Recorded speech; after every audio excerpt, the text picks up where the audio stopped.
धर का प्रसंग और मनुष्य रूपा का प्रसंग, एक और प्रसंग शंकर भगवान कहते हैं, उसे कहा जाता है प्रताप भानु।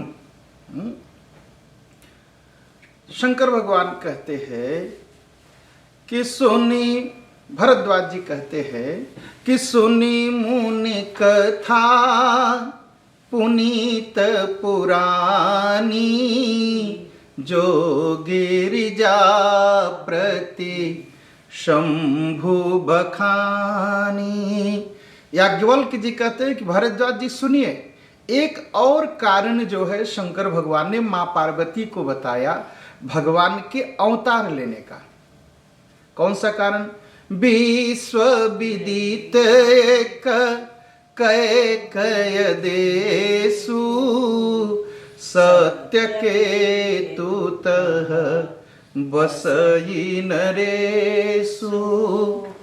कहा एक कैकय देश था, कैकय देश के राजा का नाम था सत्यकेतु, और महाराजा सत्यकेतु धर्म धुरंधर, नीति निधाना, तेज प्रताप, शील बलवाना, बड़े धर्म पर चलने वाले थे, धर्म धुरंधर थे। धर्म धुरंधर का मतलब होता है धर्मवीर।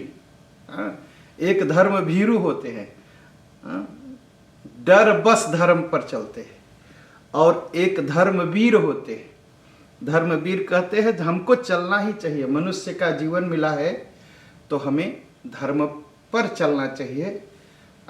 तो राजा सत्यकेतु बड़े धर्मवीर थे, नीति पर थे, नीति पर चलते थे और बड़े ही शीलवान थे। उनके दो पुत्र थे, राजधनी जो जेठ सुतयाही,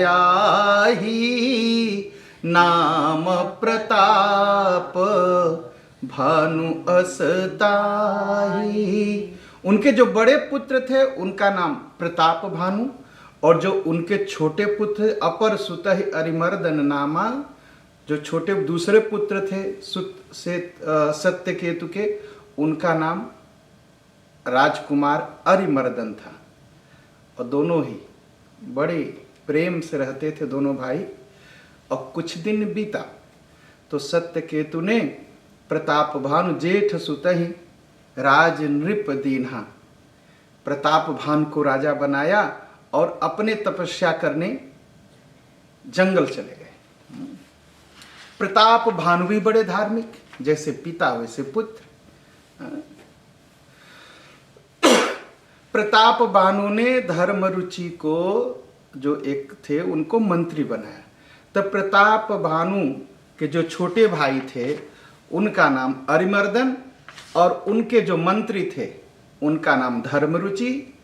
और भाई और मंत्री के सहयोग से उन्होंने अपने देश में पूरी तरह सनातन धर्म की स्थापना की, पूरी तरह। और फिर सेना जुटाई और संसार को जीता। स्वबस विश्व करि बाहुबल, निजपुर कीन्ह प्रवेश। एक बार सेना को इकट्ठा किया और सारी दुनिया को जीत करके अपने यहाँ आए। अर्थ धर्म कामादि सुख सेवहि समय नरेश। अर्थ धर्म और काम की सेवा, सब प्रकार का सुख उनको मिलने लगा। देखिए, राजा जब अच्छा होता है तो प्रजा बड़ी सुख से रहती है। तो प्रताप भानु बड़े राजा, बड़े अच्छे राजा थे, और प्रजा भी बड़ी सुख से रहने लगी।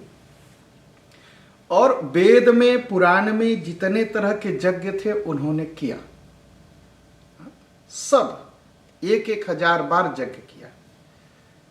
और एक बार उन्होंने क्या किया, त चढ़ी बरबाजी, चढ़ई बरबाजी, 12 राजा। दोहा 155 के नीचे, 105 तक के नीचे। चढ़ी बरबाजी, 12 राजा, मृगया करी सब साज समाजा। एक बार राजा प्रताप भानु घोड़े पर सवार होकर के शिकार करने जंगल को गए। और कहाँ गए? विंध्याचल के जंगल में, गंभीर जंगल में। और बहुत सारा शिकार उन्होंने जंगल में किया। तो उन्होंने देखा कि एक एक देखिए एक सूअर देखा, नीले रंग का सूअर देखा, और ऐसा लग रहा था कि सूअर के मुंह में चंद्रमा पकड़ लिया है। सूअर ने चंद्रमा को पकड़ा है और चंद्रमा को निगल नहीं पा रहा है और घुर घुर की आवाज कर रहा है। उसको राजा ने तीर मारा उस सूअर को, और सूअर जो है तीर के साथ जंगल में भाग गया। और जितनी बार तीर मारते राजा, वो अपने शरीर को बचा लेता, शरीर को बचा लेता। राजा उसके पीछे दौड़ते रहे, दौड़ते रहे, दौड़ते रहे। फिर सूअर जंगल में जाके खो गया और राजा भूख प्यास से व्याकुल, उनका घोड़ा थक गया, सेना उनकी पीछे छूट गई, उनकी सेना पीछे छूट गई। जंगल में न पानी न भोजन, भटकते भटकते वो एक जगह उन्होंने पानी देखा और घोड़े को पानी पिलाया। और जब पानी पिलाया तो एक मुनि मिल गए। देखिए यही गड़बड़ है। धर्म कर्म हम बहुत अच्छा करते हैं, बहुत अच्छा करते हैं, लेकिन छोटी छोटी गलतियों से हम देवता बनने से चूक जाते हैं और राक्षस बन जाते हैं। एकदम वही गलती प्रताप भानु ने किया।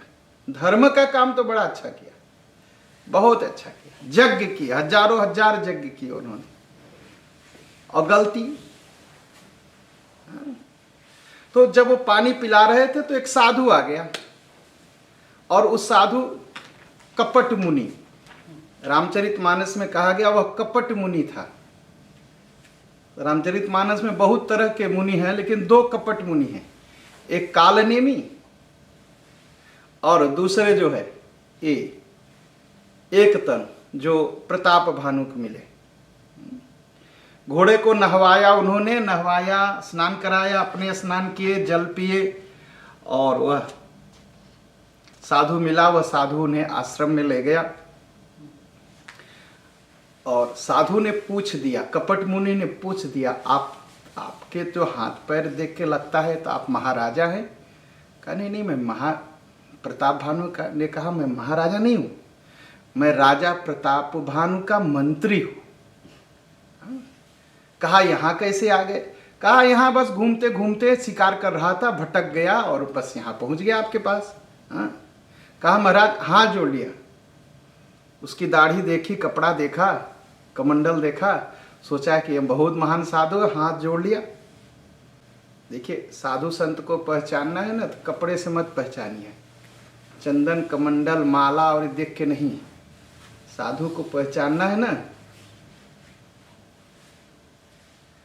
जब वह बोले तो उससे सावधान रहिए, तब समझ जाएंगे एक साधु से। भैया बकुला भी उज्जर होता है ना, बकुला उज्जर देख के हंस मान लेंगे तो धोखा जरूर खाएंगे। उसको थोड़ा देर इंतजार कर दीजिए, करिए, उसको बोलने दीजिए। जब बोलेगा तब पता चल जाए कौन हंस है और कौन बकुला है। तो उसने पूछा कि आप यहाँ कैसे? कहा बस भटक के यहाँ आ गया। तो कहा तो बड़ा सौभाग्य कि आप इतने महान साधु, आपके दाढ़ी बड़ी लंबी, आपके बाल बड़े लंबे, और आपका चेहरा बड़ा चमकता हुआ। ये तो बहुत अच्छा हुआ कि मैं भटक गया, आप तक पहुंच गया। रात हो गई। उसने कहा रात हो गई, अब रुकिए रुकिए रुकिए। अब रुक गए तो बातचीत होगी ना। तो बातचीत में राजा ने पूछ दिया, अरे महाराज जरा आपका नाम तो बताइए। जो इसीलिए रामचरितमानस को ध्यान से पढ़ना चाहिए। जब आप ध्यान से पढ़ेंगे ना तो आप समझ जाएंगे आपके जीवन में भी कोई नकली साधु आ रहा है कि असली साधु आ रहा है। नकली साधु मतलब बड़ा अजीब सा नाम बताएंगे आपको अपना, ये सावधान रहिएगा। नकली साधु अपना नाम बड़ा अजीब सा बताएंगे, आपको समझने में बड़ा मुश्किल लगेगा। तो प्रताप भानु ने पूछा, नाथ नाम निज कहो बखानी। कहा अरे महाराज अपना नाम बताइए। और फिर आप इस जंगल में क्यों रहते हैं ये भी बताइए। और आप एकदम दरिद्र की अवस्था में रहते हैं, हाँ? आप कहिए।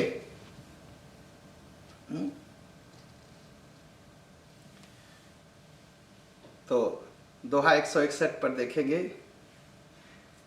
तुलसी देखी सुबे सुभूलहि मूढ़ न चतुर नर।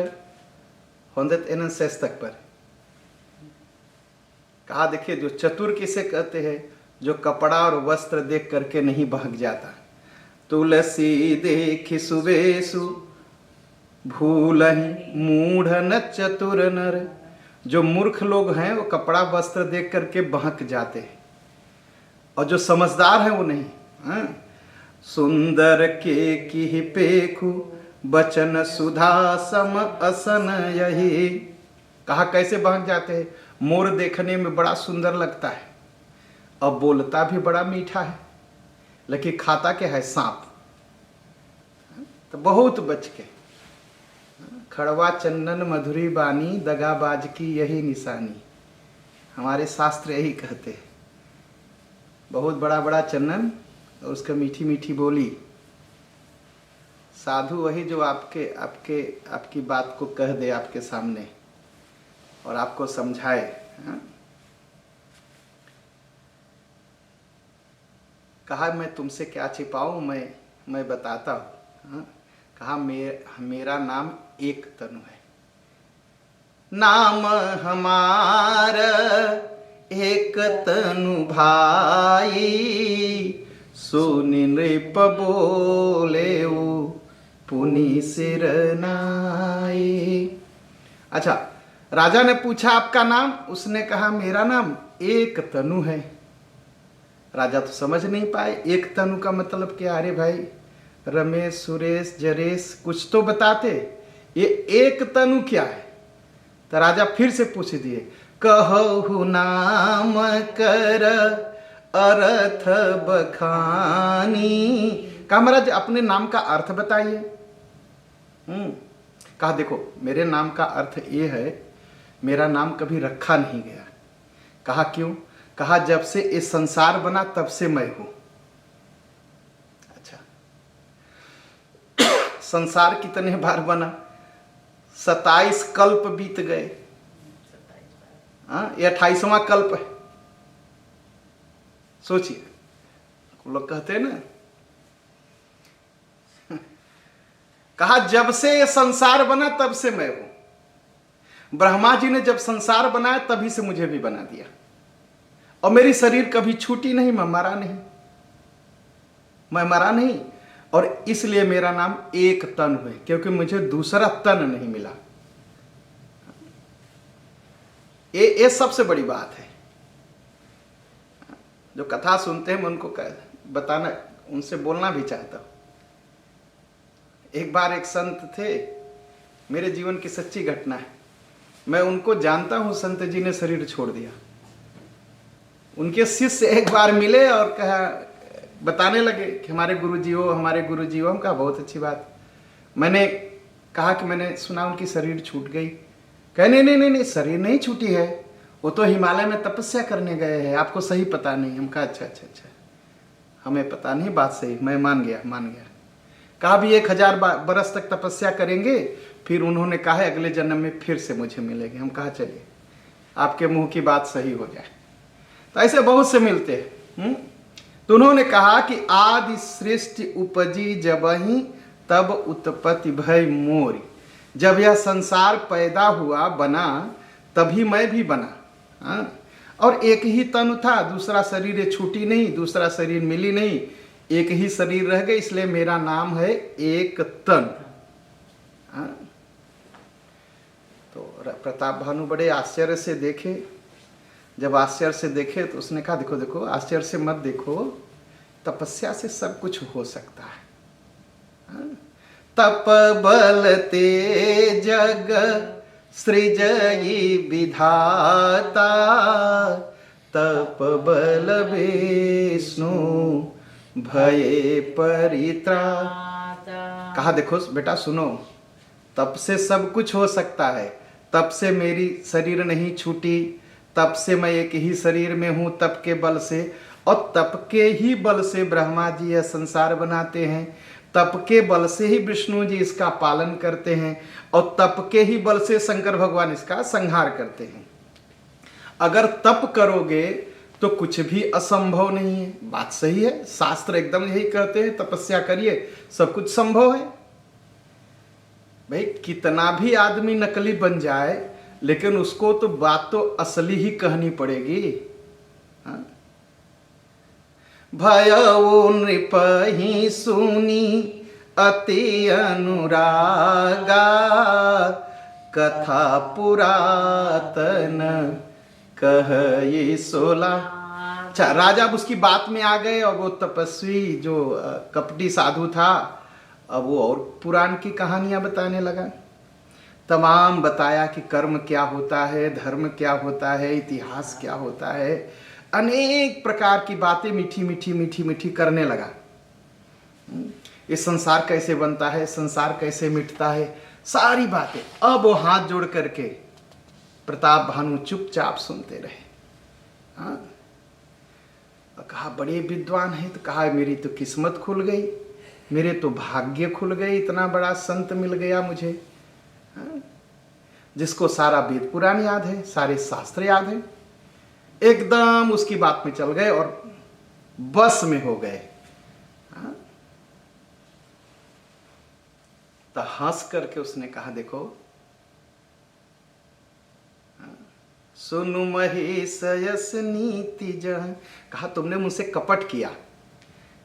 तो राजा चौके क्या कपट किया? कहा मैं जानता हूं कि तुम प्रताप भानु हो, और तुमने मुझसे छिपाया, बहुत अच्छा लगा। अरे सब जगह सारी बात थोड़ी कही जाती है, तुम्हारी समझदारी देख के मैं बहुत खुश हूं, बहुत खुश हूं। तुम्हारा नाम तुम्हारा प्रताप दिनेशा, कहा तुम्हारा नाम प्रताप भानु है, और तुम्हारे पिता का नाम सत्य केतु है। अब ठीक बोल रहा हूं? प्रताप भानु कहा हाँ बहुत सही, मैं तो आपसे झूठ बोला था, लेकिन आप कैसे जान गए? कहा मैं अपने गुरु के प्रताप से जानता हूँ, मेरे गुरु जी साक्षात भगवान के अवतार थे। ओ अच्छा अच्छा अच्छा अच्छा अच्छा, वाह बहुत अच्छा। कहा देखो मुझे कभी ममता माया लगती नहीं, लेकिन आज तुम मिल गए, मुझे तुमसे मोह हो गया है पुत्र। अब मुझे खुश जानो, और जो मांगना हो मुझसे मांग लो, मैं आज सब देने के लिए तैयार हूं। देखिए, जो गुरु मिलते हैं, संत मिलते हैं ना, धन रुपया पैसा देने की बात नहीं करते, वो भगवान देने की बात करते हैं। आओ आओ मैं तुम्हें भगवान से मिला दूंगा। गुरु वही जो राम मिलावे। वो थोड़ी कहेंगे गुरु वही जो धन मिलावे, नहीं नहीं, गुरु वही जो राम मिलावे। जब कोई संत कोई साधु ऐसा आशीर्वाद दे कि आओ आओ मैं तुम्हें आशीर्वाद दूंगा, तुम मुकदमा जीत जाओगे, तो समझ जाओगे नकली साधु है। साधु संत आएंगे तो भगवान की चर्चा करेंगे, माया की चर्चा थोड़ी। तो एकदम से उसने कहा मांगो, जो मांगोगे संसार की वस्तु सारा कुछ दे सकता हूं मैं तुम्हें। अब राजा खुश। आप देखिए, धर्म कर्म देखते हुए मत सोचिए कि सब बहुत धार्मिक है। अब राजा के मन की बात निकली। क्या निकली? कहा मुझे एक चीज दीजिए। कहा क्या? मैं कभी बुढ़ा न हो। भाई बुढ़ापा सबसे ज्यादा सताती है। राजा ने कहा प्रताप भानु ने कि गुरुदेव ऐसा आशीर्वाद दीजिए कि मैं कभी बुढ़ा न हो। उसने क्या कहा? जाओ, दिया तुमको। कहा लेकिन एक बड़ा गड़बड़ है। कहा क्या गड़बड़ है? कहा बुढ़ा तो नहीं होऊंगा, लेकिन जवानी में मरना भी तो ठीक नहीं। कहा तब? कहा अब आशीर्वाद दे दीजिए मैं कभी न मरूं। उसने कहा ठीक है, भी ले जाओ। तो गुरु लोगों का यही काम है, सबको जवान रखना। कहा मैं कभी बुढ़ा न होऊं और कभी मरूं न, ऐसा आशीर्वाद दो। उसने कहा, नकली तपस्वी ने कहा ठीक ठीक, ये भी ले जाओ। कहा एक और बात, कहा बूढ़ा नहीं होऊंगा और सब दिन जवान रहूंगा, लेकिन दुख तो उठाना पड़ेगा ना। कहाँ दुख तो उठाना पड़ेगा। कहते एक और आशीर्वाद दीजिए कि कभी मेरे ऊपर दुख न आए, मेरे शरीर में कोई बीमारी न लगे। देखो इसका नाम शरीर है। शरीर का मतलब होते सीरियते इस शरीरम, जो हर पल हर सेकंड सड़ रही है उसका नाम है शरीर। यह शरीर है जो हर समय, इसमें जरा रोग है। हम जब से पैदा होते हैं तब से एक रोग लगा है इसमें, उसका नाम है जरा रोग। जरा रोग मतलब बुढ़ापे का रोग, हर समय बुढ़ी हो रही। कोई नहीं ऐसा संसार में जो पैदा हो और बुढ़ा न हो। हाँ? और जो इस टाइप के जो भूतहा गुरु होते हैं ना, वो ऐसे ही आशीर्वाद देते, जाओ जाओ मैं आशीर्वाद दिया भैया, अब तुम कभी नहीं मरोगे, जाओ जाओ आशीर्वाद दिया, आप कभी बुढ़े नहीं होगे, और जाओ वैसा ऐसा आशीर्वाद दे रहा हूं कि कभी बीमारी तुम्हारे शरीर में लगेगी नहीं। शरीर है, अपने प्रारब्ध को तो भोगना ही पड़ता है इसको। हाँ? इस सत्य मानिए कि अपने प्रारब्ध को हमको आपको भोगना पड़ेगा। कहा ठीक, जाओ, कभी बुढ़े नहीं होगे, कभी नहीं मरोगे, कभी तुम्हारे शरीर में कोई रोग नहीं आएगा। कहा लेकिन एक दुख और है, मैं राजा हूं, युद्ध करता हूं, अब आशीर्वाद दीजिए कभी हारू न किसी से। समर जितय जन को, जरा मरण दुख रहित तनु, समर जितय नहीं को। कहा इतना आशीर्वाद दीजिए।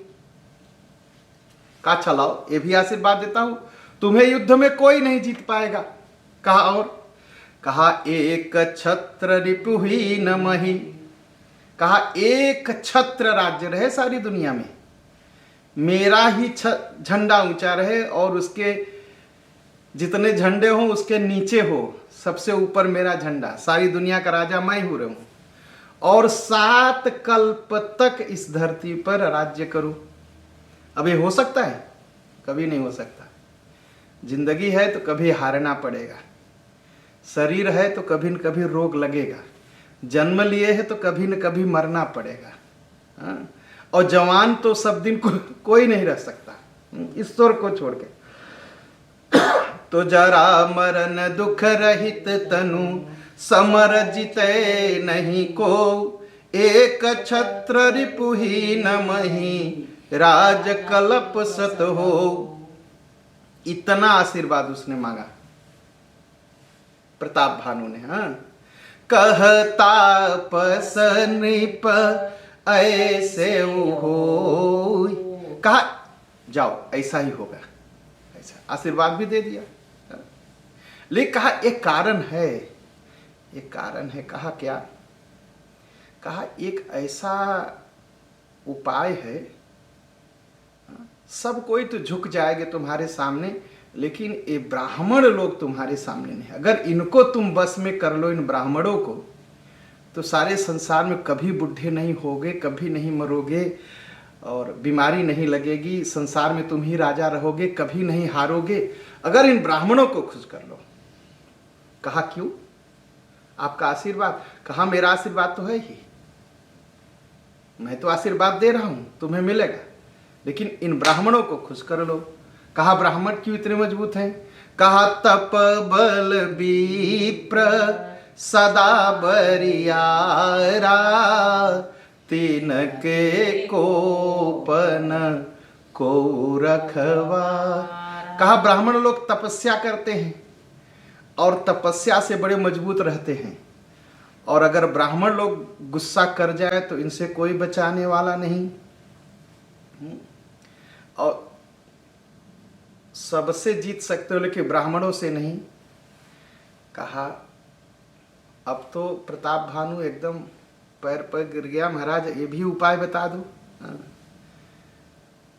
कहा उपाय है, एक उपाय है। एवमस्तु कहि कपट मुनि, बोला कुटिल बहोरी, मिलब हमार भुलाब निज, कहु हिन खोरी। कहा मेरा मिलना मत भूलना, मेरी हमारी तुम्हारी बात किसी से मत कहना, मैं उपाय बता देता हूँ, उपाय है उसका भी। कहा क्या उपाय है? कहा देखो, एक काम करो, एक ब्राह्मणों को निमंत्रण दो और मैं भोजन बनाऊंगा। कहा ब्राह्मणों को निमंत्रण दो और आप भोजन बनाएंगे? आप तो कभी नगर में, शहर में जाते नहीं, आप कैसे आएंगे मेरे नगर में? कहा देखो, मैं भेष बदलूंगा, मैं तुम्हारे घर का पंडित जी बन जाऊंगा और तुम्हारे पंडित जी को मैं चुरा लाऊंगा। अब देखिए, यही सब नकली साधु के लक्षण हैं, उल्टी सीधी बातें लोगों को सिखाना। कहा तुम्हारे पंडित जी को मैं चुरा लाऊंगा, तुम्हारे पंडित जी की जगह मैं पंडित बन जाऊंगा और मैं भोजन पकाऊंगा। उस भोजन को जितने लोग, ब्राह्मणों को न्योता दो, जितने ब्राह्मण खाएंगे वो सब तुम्हारे बस में हो जाएंगे। और जितने ब्राह्मण खाएंगे, जो लोग तुम्हारे बस में हो जाएंगे, वो जहां जहां भोजन करेंगे वह परिवार भी तुम्हारे बस में हो जाएगा। तो इस तरह सारी धरती तुम्हारे बस में हो जाएगी और फिर तुम एक छत्र राज्य करोगे। उसने कहा महाराज, आपको 1000 बार प्रणाम, इतना बड़ा उपाय, इतना बड़ा कष्ट मेरे लिए सहेंगे? कहा देखो, तुम सो, रातों रात में पहुंचा दूंगा तुम्हारे घर पर और पहुंचाने के बाद मैं आऊंगा। और जब आया, राजा रात को सोए और सुबह देखा तो अपने महल में हैं। राजा बड़े खुश हुए। उसके बाद वो कपट मुनि उनके पंडित जी का भेष पहन के पहुंच गया। पहुंच गया और जब पहुंच गया, कहा ब्राह्मणों को न्योता दो। ब्राह्मणों को न्योता दिया गया। वो कपट मुनि ने भोजन बनाया और जब भोजन बनाया, ब्राह्मण लोग जब भोजन करने बैठे, तब आकाशवाणी हुई। कहा ब्राह्मणों, दोहाई होंदे त्वें सैफन तक के नीचे।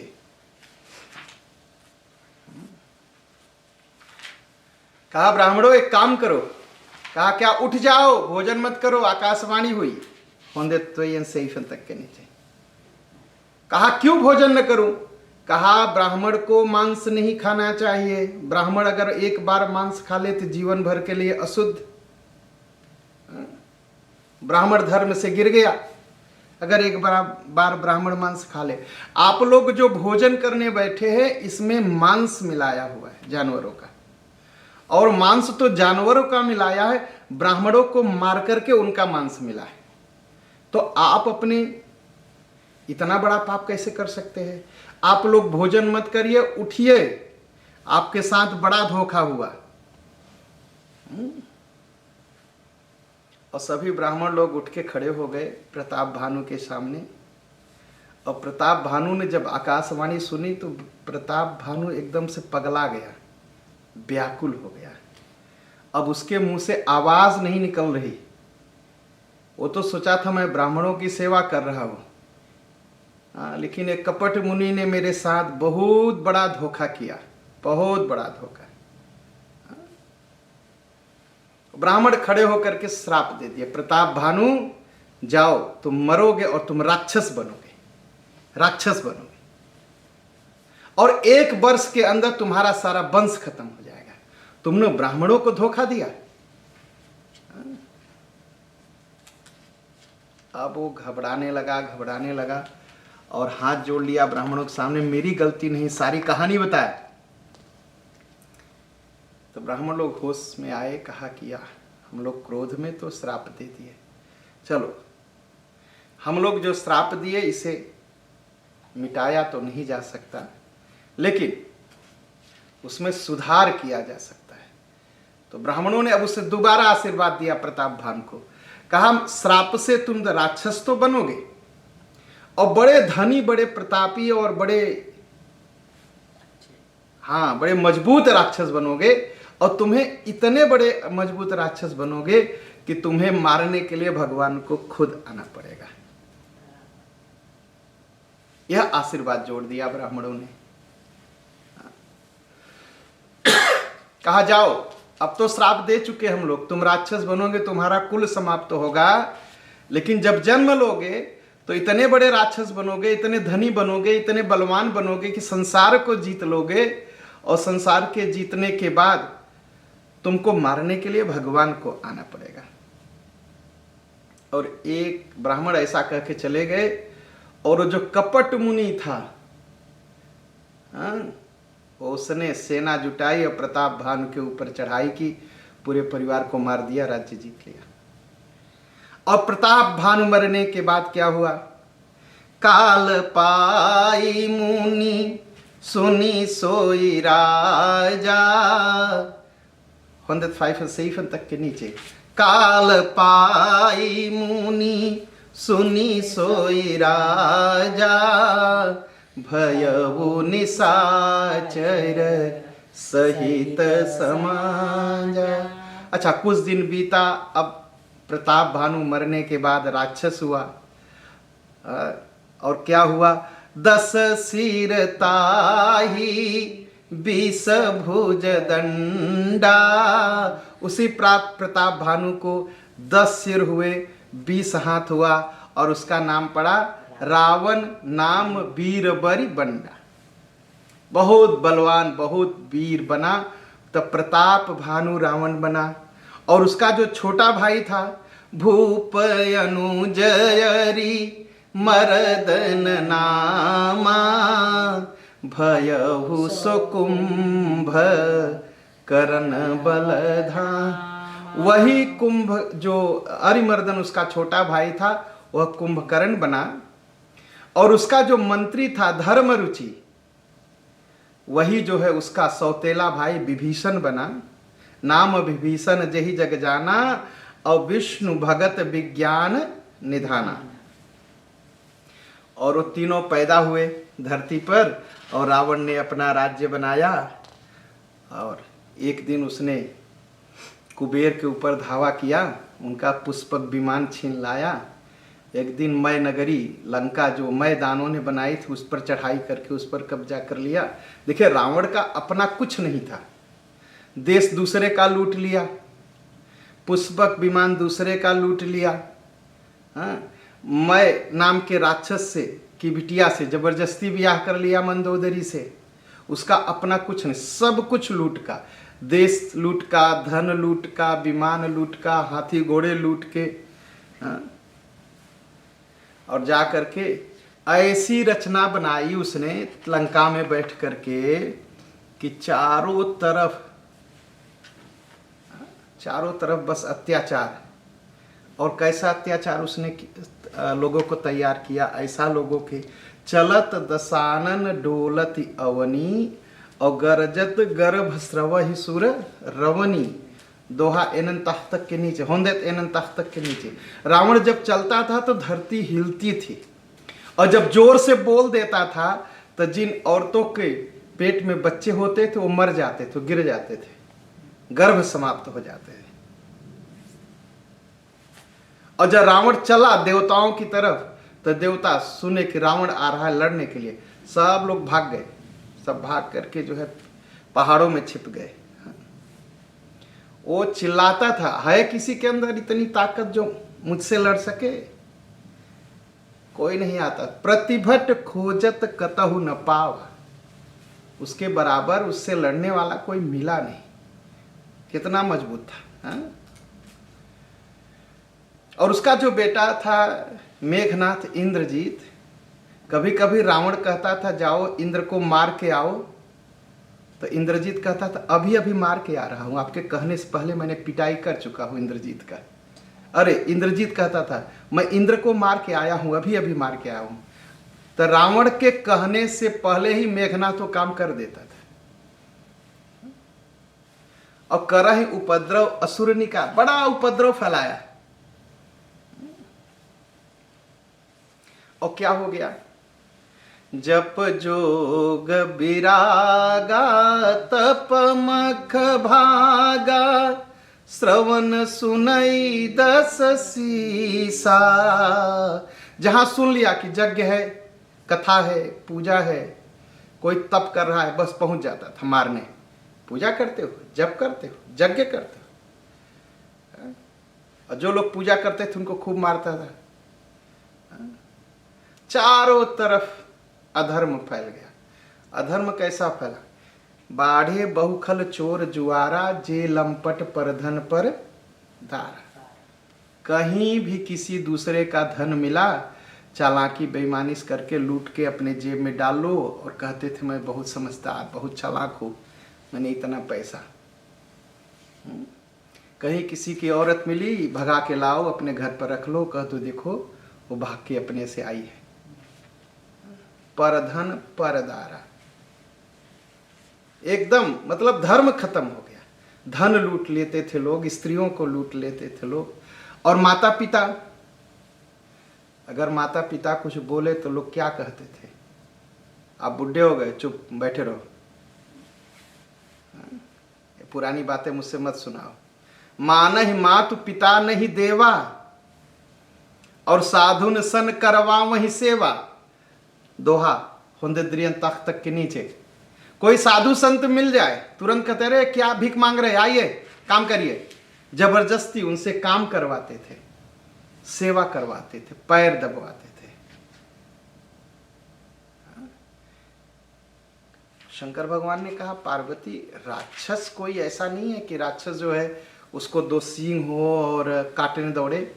कहा जो लोग अपने माता पिता को न माने, साधु को न माने, संत को न माने, ब्राह्मण को न माने, चोरी से सबका चोरी बेईमानी करके दूसरे का धन और पत्नी ले ले, कहा यही लोग राक्षस हैं,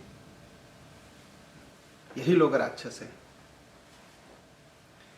यह शंकर भगवान ने कहा। अच्छा, सब कोई सहा, अत्याचार इतना बढ़ गया कि धरती व्याकुल हो गई।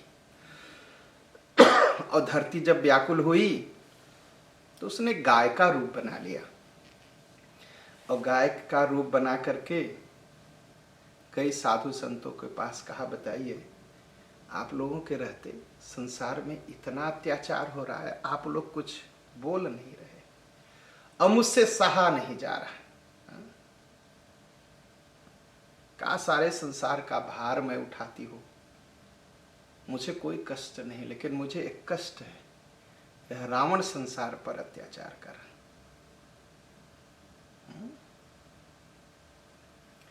लोगों मिल करके, भाई साधु संत कहे मैं क्या करूं, रावण को वरदान देने वाले ब्रह्मा जी हैं, अब चलो ब्रह्मा जी के ही पास चले। ब्रह्मा जी ने ही रावण को वरदान दिया। तीनों भाई क्या किए थे? तीनों भाई बड़ी तपस्या किया। रावण बड़ी तपस्या किया, कुंभकर्ण और विभीषण। ब्रह्मा जी आए, ब्रह्मा जी ने कहा रावण क्या चाहिए? अच्छा, संत कहते तीनों ने सोना मांगा, तीनों ने एक फैसला किया कि हम लोग एक ही चीज मांगेंगे। तो रावण से पूछा ब्रह्मा जी ने क्या चाहिए? कहा मुझे सोना चाहिए, सोने की लंका चाहिए, सोना। ब्रह्मा जी ने कहा जाओ सोना ले लो, सोने की लंका दे दी।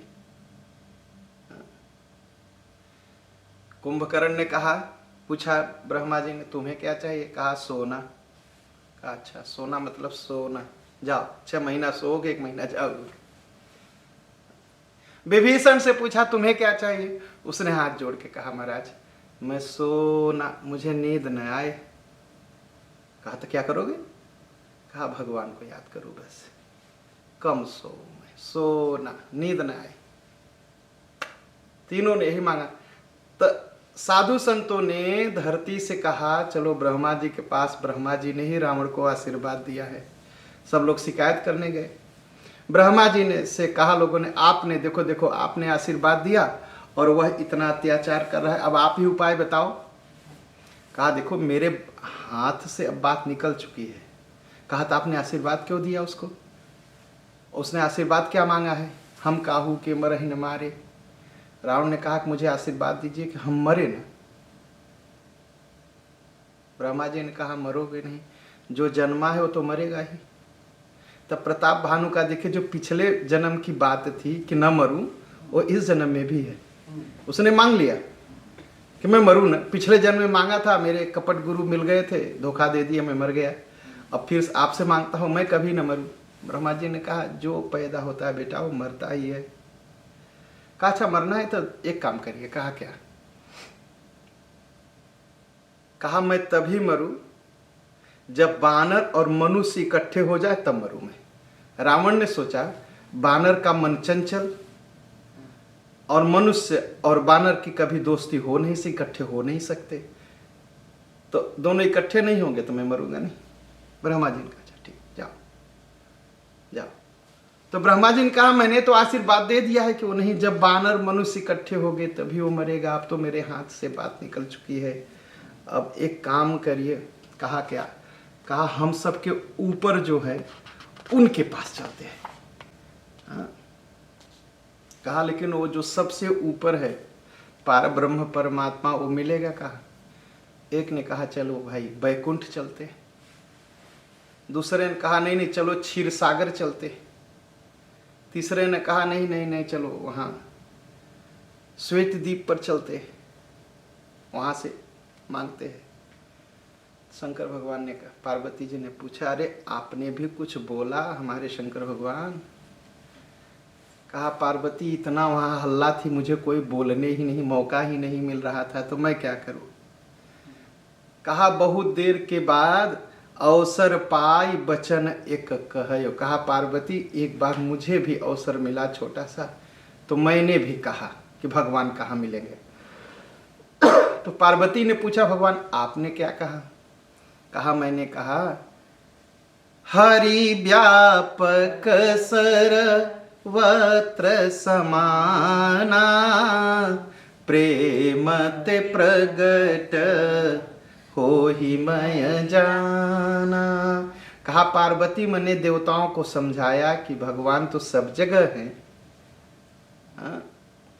प्रेम करो तो प्रकट हो जाएंगे। कहा सभी ने मेरी बात मानी और सब लोग प्रेम से प्रार्थना करने लगे। और ब्रह्मा जी के कितने मुख हैं? 4।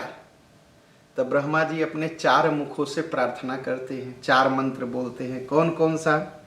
जय जय सुर नायक जन सुखदायक प्रणत पाल भगवंता गोद्विज हितकारी जय असुरारी सिंधु सुता प्रिय कंता पालन सुर धरनी अद्भुत करनी मरम न जानई कोई जो सहज कृपाला दीन दयाला करहु अनुग्रह सोई। तो ब्रह्मा जी का जो पूरब वाला मुख था उससे प्रार्थना किए कि भगवान आपकी जय हो, जय हो। आप गाय और ब्राह्मणों की रक्षा करने वाले हैं भगवान, धरती सारे संसार का पालन करने वाले हैं। आपके बारे में कोई कुछ जान नहीं सकता, आप सहज ही दीन दयाल हैं, आप सब पर कृपा करने वाले हैं, मेरे ऊपर सबके ऊपर कृपा करिए। उसके बाद आप दक्षिण के मुंह से गाते हैं, मंत्र कहते हैं जय जय विनाशी सब घटवासी व्यापक परमानंदा अभिगत गोतीतम चरित पुनीतम माया रहित मुकुंदा जेहि लागी विरागी अति अनुरागी विगत मोह मुनि वृंदा निशिवासर ध्यामहि गुण गण गामहि जयति सच्चिदानंदा। तो दक्षिण के मुख से कहते भगवान आपकी जय हो। अब आप अविनाशी हैं, सारे संसार में व्याप्त हैं, इंद्रियों से आपको जाना नहीं जा सकता, और आपको जानने के लिए जो ऋषि मुनि हैं सारा माया मोह छोड़ करके आपकी खोज में लगे रहते हैं, हाँ? और रात दिन आपका गुण गाते हैं। उसके बाद ब्रह्मा जी ने अपने पश्चिम मुख से प्रार्थना किया, मंत्र कहा, जय ही सृष्टि उपाई त्रिविधि बनाई, संग सहायन दूजा, सो करहु अघारी चित्त हमारी, जानिया भगति न पूजा, जो भव भय भंजन मुनि मन रंजन, गंजन विपति बरूथा, मन बच क्रम बानी, छाड़ी सयानी, शरण सकल सुर जूथा। कहा भगवान आपने अकेले ही बिना किसी सहायता के, आपने अकेले ही बिना किसी सहायता के इस संसार का निर्माण किया, आपने इस संसार का निर्माण किया, आप सभी पापों का नाश करने वाले हैं भगवान। भगवान इस संसार के जो डर हैं उसको खत्म करने वाले हैं, विपत्ति को समाप्त करने वाले हैं। हम लोग सारी चालाकी छोड़ करके, सारे देवता लोग सारी चालाकी छोड़कर आपकी शरण में आप मेरी रक्षा करिए।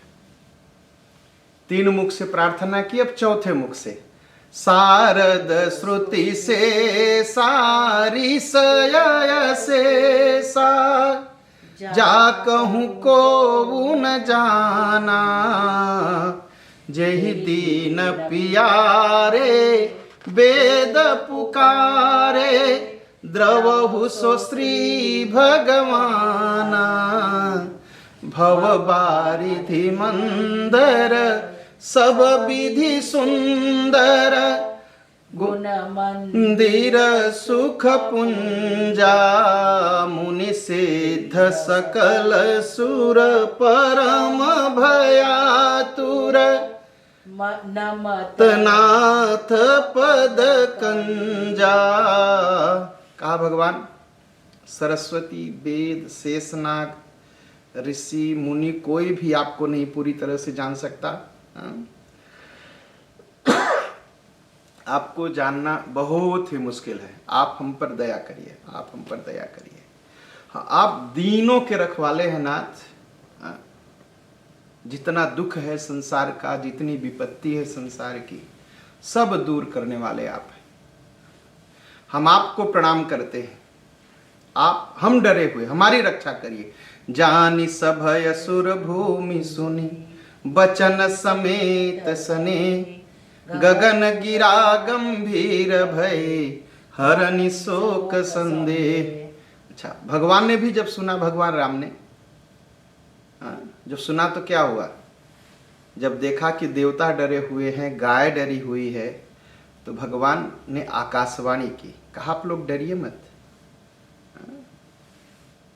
कहा आप डरिए मत। आप लोगों के डर को समाप्त करने के लिए मैं नर वेश धारण करूंगा, मैं नर बन जाऊंगा, नारायण से मैं नर बन जाऊंगा। और अकेले नहीं, अपने अंशन सहित मनुज अवतारा। हमारे जितने अंश हैं उन अंशों के साथ सभी मनुष्य बनकर के और सूर्य कुल वंश में अवतार लेंगे।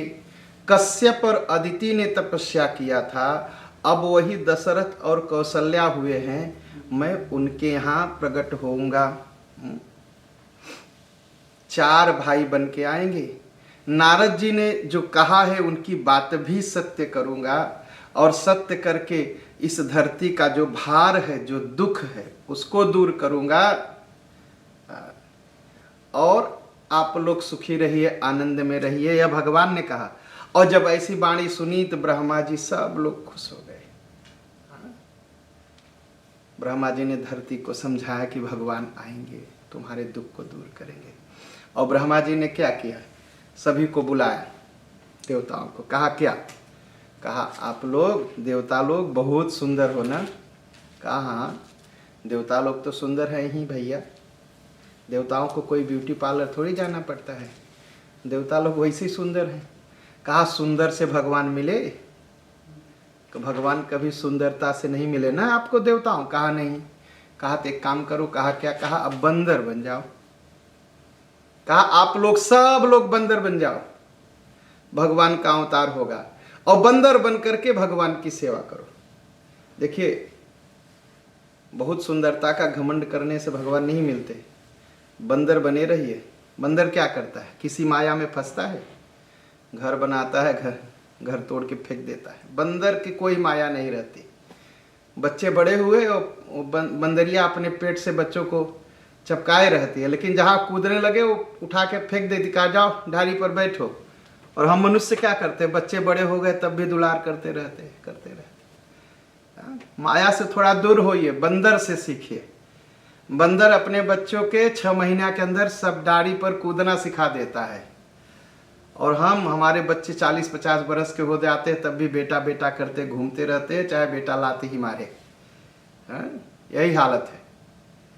इसलिए माया से थोड़ा दूर होइए, कूदना खाना पीना सिखा दे, जाओ जाओ जाओ सुखी रहो। एकदम बंदर के स्वभाव से जियो, बिना माया के, माया छोड़ करके, तो भगवान मिलेंगे।